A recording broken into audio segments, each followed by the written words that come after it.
Across the border in Iraq, civilians there are also struggling to rebuild their homes, with the country's second largest city almost completely reduced to rubble.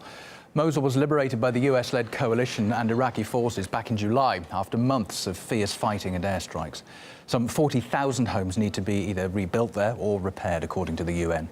The government says it needs up to $100 billion in reconstruction funds for areas devastated by war, a sum that it aims to raise at an upcoming conference in Kuwait.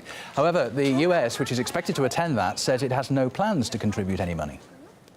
Will you, the U.S. government, be announcing a contribution at this time? I'm not aware of any announcements that we will be making. I can tell you overall, over the past few years, the United States government has $1.7 billion in humanitarian aid in Iraq alone. Well, let's expand on this now with Sriram Chowlia, who's Professor and Dean of the Jindal School of International Affairs. Dr. Chowlia, welcome back to RT International. Thanks for coming on. We mentioned the figure there, $100 billion. How urgent is that money needed, according to the Iraqi government?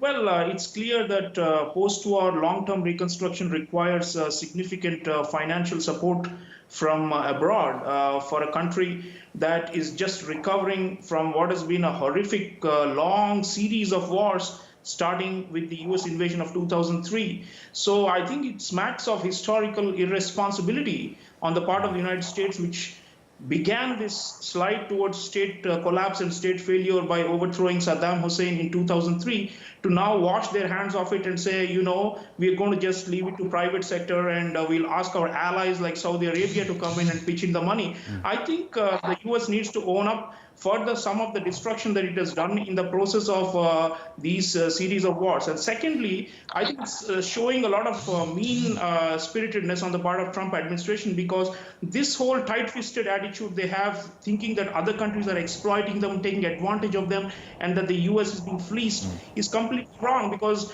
that's one way the United States maintains influence around the world through civilian aid. But they have, I think, moved away from the strategy. They're now focused purely on a militaristic approach, where they have cut aid for UNRWA in Palestine. Now they're going to say they won't give any money to Iraq, probably very less to Syria as well for reconstruction.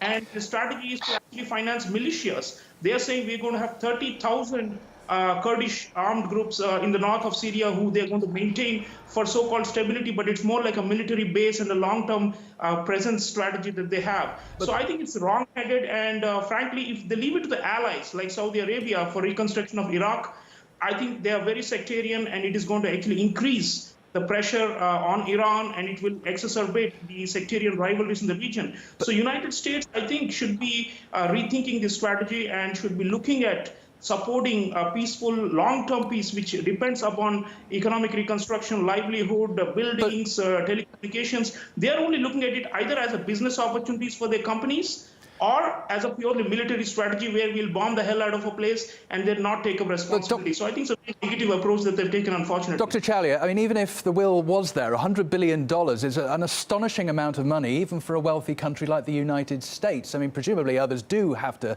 play their part in trying to help rebuild Iraq. Of course.